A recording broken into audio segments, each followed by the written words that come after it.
dependent origination.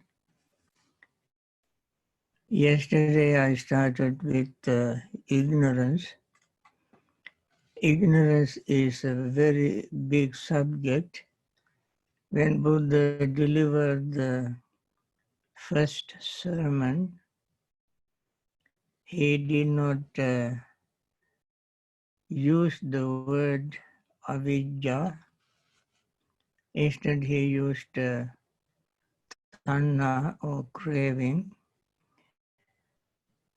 But he used two extremes. Ubho ante anupagamma. Majjhima patipada tathagaten abhisambuddha. Chakku karani, jnana karani, upasamaya, abhinya, sambodhaya, nibbānaya.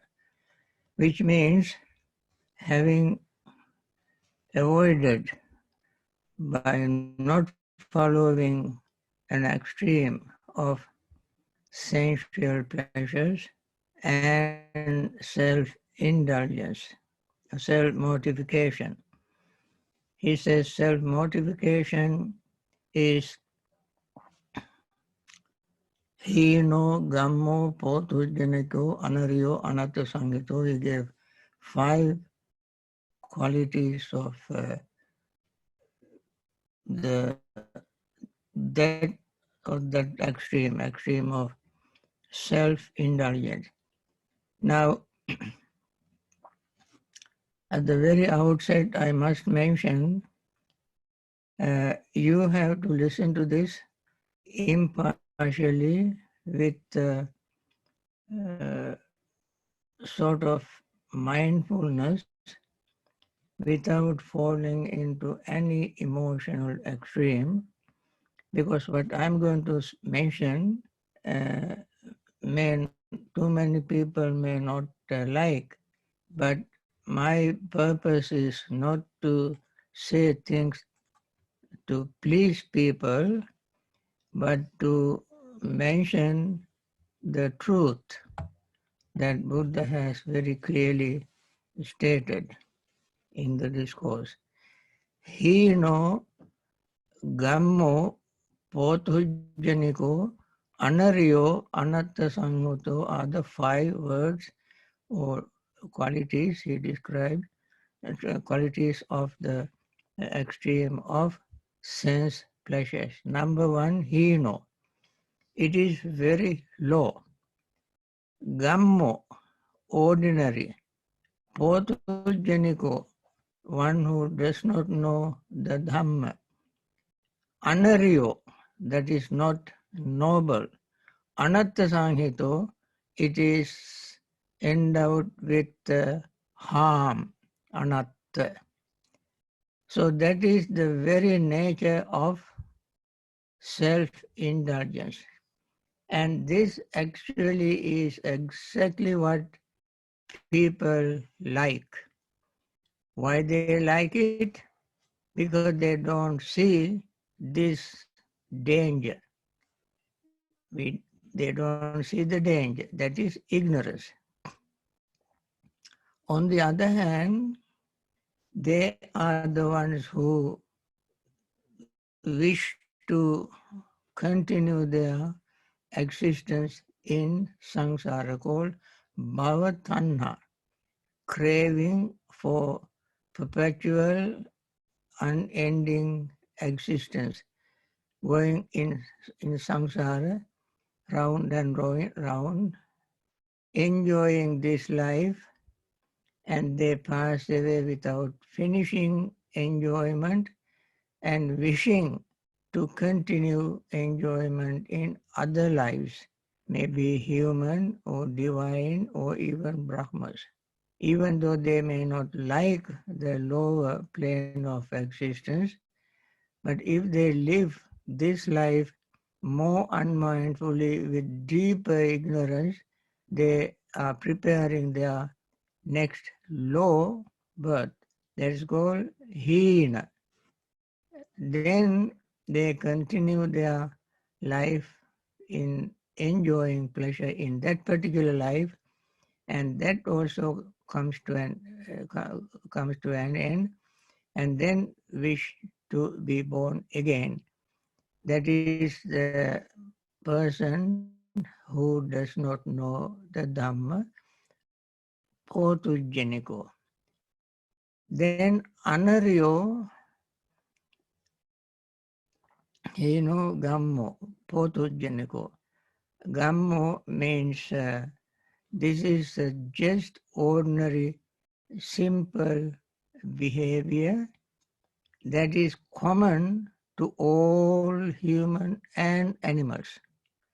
And therefore they don't see anything better because their mind is obsessed with ignorance.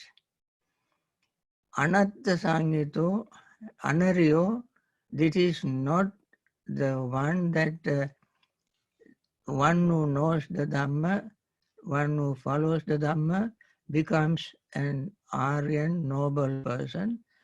This is not what that person does. Anatta Sangito again endowed with harm, danger. Without knowing harm and danger, because of their ignorance, they get involved in it. That is why they have distorted perception. Unpleasantness, they think a pleasant, or something is pleasant, asubha, asubhe subha sanya, anatte atta sanya, that which does not have self, they think there is a self. That is also due to ignorance. Asubhe subha sanya, anatte atta sanya, anicce nitya sanya. This pleasure they experience, they enjoy, they think this is permanent and there's an eternal love. They even glorify the desire and they call eternal love. You can see the depth of ignorance. Then they keep perpetuating their life. They are called eternalists. Eternalists.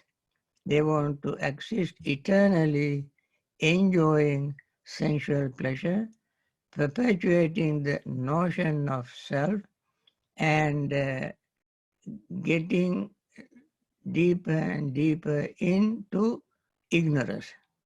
So that is one extreme Buddha mentioned that he avoided. Ubho ante anupagama. That is called kamesu, kamasu kallikan yogo, hino, gammo, potujjaniko, anaryo, anatta sangito. Kamesu means sensual pleasures. Then the second extreme, other extreme, is self-mortification. Somebody who has some degree of understanding of this, of the danger of sensual pleasures, decide to abandon that. They can be monks, nuns, lay men, lay women, and they give up all these things and then become monastics, ascetics, mendicants, sages, and then they think that if they torture their body, that they can liberate from suffering. That is, even some religions follow that, and that is why even the Siddhartha Gautama Bodhisattva tortured his body for 6 years. In books we can read the kind of torture he gave to his body, mortification of self or self-mortification. You can see it in Mahasiyanada Sutta and various other suttas, where Buddha mentioned how much painful things he did and afflicted pain to his body until his body reduced to skeleton, and almost when he touched his stomach, that is so thin, it will reach his spinal cord. When he touches his back, it reaches his skin on the front part of his belly. That much his body reduced to skeleton. Why is that? Because that individuals, whoever practice that, do not understand the danger of self-mortification. Self-mortification is described as dukkho anaryo anatta sanghito. Dukkha anarya anatta sanghita. It is painful, it is not noble, and it is dangerous. And these are the two extremes they followed because they did not understand the uselessness of these two extremes. With this, I want to stop the first part of the talk and continue the rest after our meditation. Now, let us begin with metta.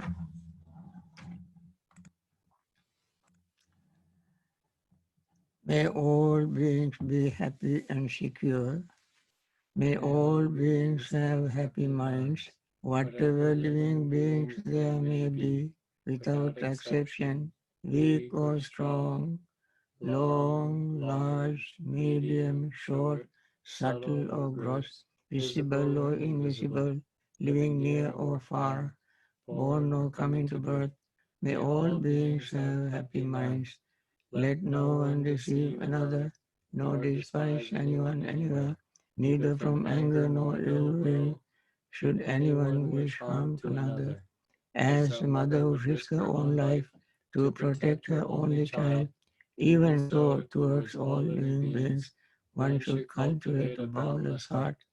One should cultivate for all the world a heart of boundless loving friendliness, above, below, and all around, unobstructed, without hate or resentment, whether standing, walking, sitting, lying down, or whenever awake.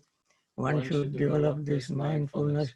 This is called divinely dwelling here, not falling into erroneous views, but virtuous and endowed with vision, removing desires for sensual pleasures. One comes never again to birth in the womb. This is a very noble, wonderful, beneficial thought, hope, wishing all those who are suffering, including ourselves, to be free from suffering. And we want to wish all those who are trying many things to help relieve suffering from these individuals and people all around the world, and all those who are trying to find vaccines. We want them to have very great courage, energy, and enthusiasm, and build up the momentum to accelerate their work with understanding and wisdom, and then come up with some solution to remove this disease from the earth. Then we think, then we pay attention to our breathing as usual, Notice inhaling as inhaling, exhaling as exhaling, paying attention to the beginning, middle and end of each inhaling and each exhaling. This is the repetition that takes place every moment we breathe in and out. Then we feel the breath, we perceive the breath, we pay attention, deliberate attention to the breath, and we become conscious or aware of the breath. All these are invariably changing all the time, and noticing these changes without using words, concepts and ideas and theories, simply be aware of it, experience this sense of uh, impermanence, changes, and then, since there are no too many words, you don't control the breath. Breath becomes very calm, relaxed, peaceful. The body also becomes calm, relaxed, and peaceful. The mind becomes calm, relaxed, and peaceful. Then we gain concentration. With the metta very strongly working in our subconscious mind, generosity, letting go of any greed, resentment, and so on, and then compassion for all these beings, then joy, happiness, and concentration arising from being secluded for this moment. With this, you gain a degree of concentration. Then you will be able to see changes even better, more clearly, and then you gain even deeper peace, happiness, and concentration.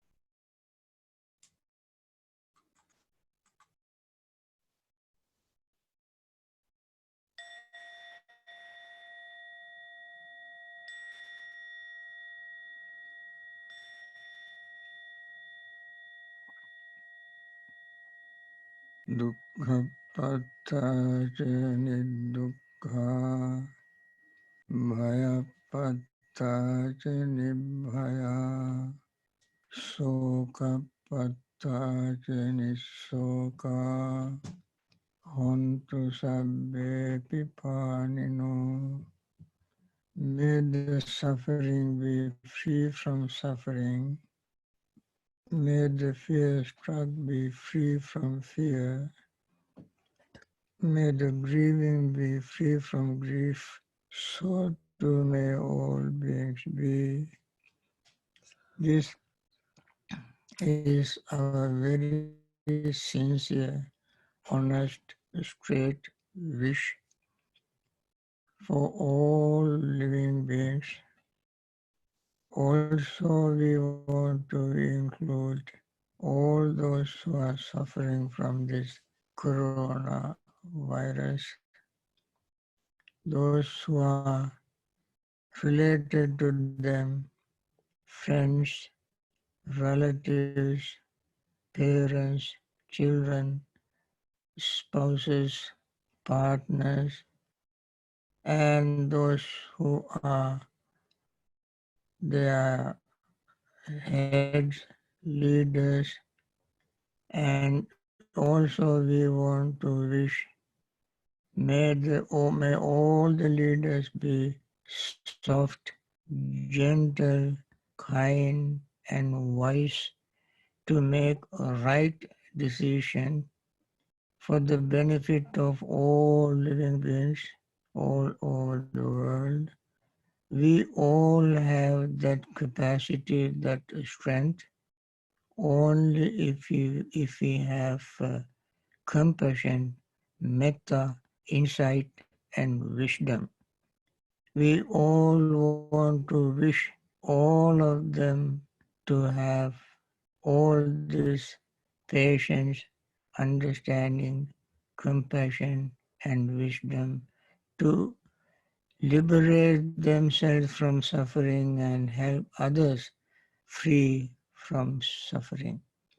With this metta thought, we want to conclude and then continue our talk on dependent origination. When I give this little talk, you please listen very carefully, attentively, without forming any resentment or upset in your mind. In the evening, you can ask me questions. I said self-indulgence is low, hina, ordinary, and the people who don't understand Dhamma, and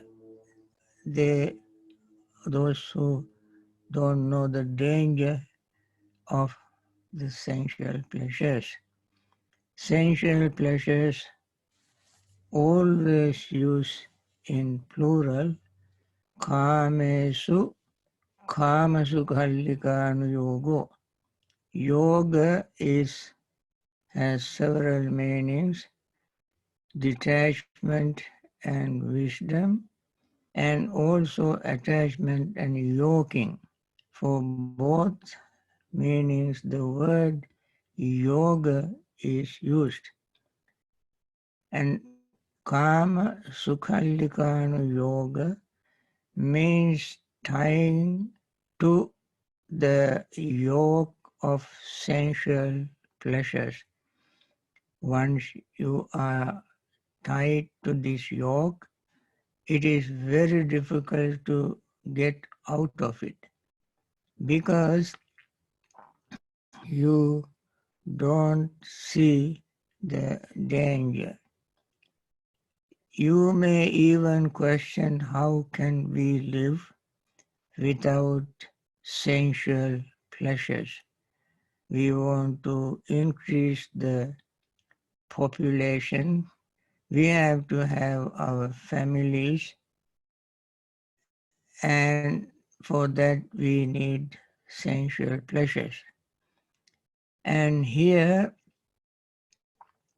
people don't see the deep lying truth. I use in my talks in many times in the past that when you work very hard to enjoy sensual pleasure, along with the pleasure, pain also comes. That is why I say you buy one, get one free. What you get free is pain which you don't expect. Once you got what you wanted, then you will see how painful it is. So the Buddha said not to get what one wants is suffering. On the other hand, even to get what you want is suffering. So you are trapped in this trap.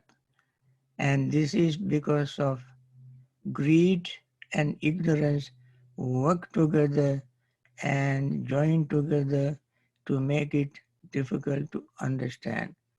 Ignorance, Buddha in some places, Samyutta Nikaya, he said ignorance is a hindrance. Although among 5 hindrances, ignorance is not mentioned, but in Samyutta Nikaya, ignorance, as he mentioned, ignorance as hindrance, craving or desire is fetter. Being blind with ignorance and tied to samsara yoga is called desire, sangyojana. When one, on the one hand, is blind with ignorance, on the other hand, tied down to sensual pleasures, then the outcome definitely is suffering. So, when we understand this trap very clearly, sometimes people even get upset when we say, when you get what you want, then you will have the real problem. Once you get something or someone, you have to go through enormous amount of pain, suffering. Let us take, for example, an inanimate object, such as a house, a car, something like that that you have been wishing to get. For a long time you expected to get a very, very expensive car, or a poor person who made money to buy any regular small car for his or her own use. This is useful to the person. Once you got it, you have to pay insurance. You have to maintain it. You have to change tires, oil, gas, and maintain every tiny little thing. When something breaks, you go to repair it, to maintain it, and register and so forth. These don't happen free. You have to pay for all these things. And then you have to work very hard again to earn, to pay your bills, more your car loans and so forth. You have to pay. And that keep you fully engaged and busy without having too much time for yourself. You got to go to work, earn, pay bills, and then work, earn, pay bills. And this is because you got what you wanted. Many other things, I just gave you a very simple example. So, you may form questions to ask me this evening uh, from any of these points I mentioned. So, not to get what you want is also suffering, because again you don't see what will entail of not getting what you want. And therefore you have pain and suffering. You keep thinking about it over and over again at the expense of your health. And this also is because of greed and ignorance. Then uh, this is one example of sensual pleasures. On the other extreme, I mentioned earlier, we want to liberate ourselves as quickly as possible. So someone may think, well,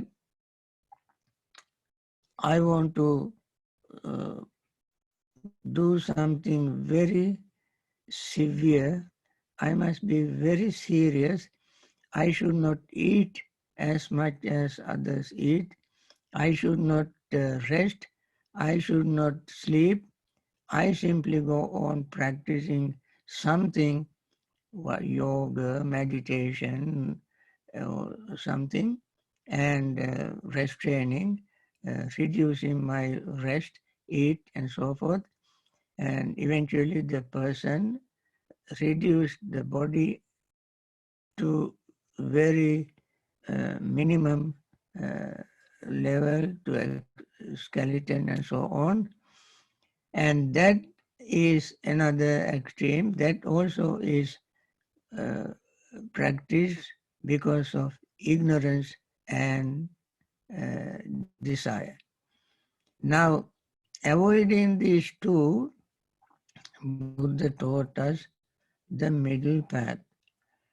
And another extreme is, which also we practice without understanding, that is wrong view.